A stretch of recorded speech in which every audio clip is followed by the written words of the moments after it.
Pinailawan ng giant Christmas tree sa Malacanang. Kasabay nito, binigyan din ni Pangulong Bongbong Marcos ang kahalagahan ng pagsasama-sama ng pamilya tuwing Kapaskuhan. May unang balita si Jamie Santos. 3, 2, 1.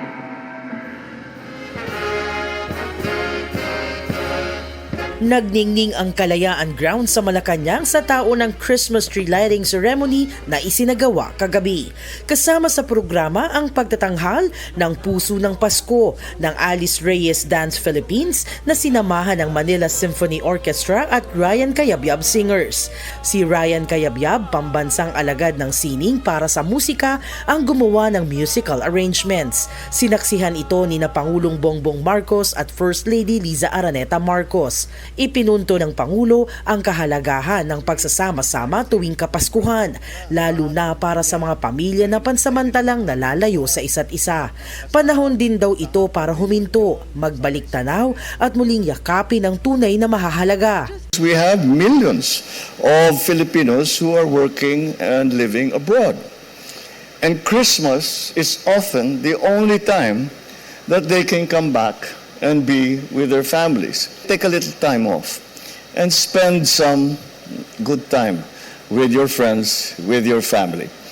Pinapaalalahanan din niya ang publiko na ang sentro ng pagdiriwang ay ang kapanganakan ni Jesus at ang panibagong panata ng paglilingkod at kabutihan. To remember that this is the celebration of the birth of Jesus, and to once again dedicate ourselves and our lives to that service.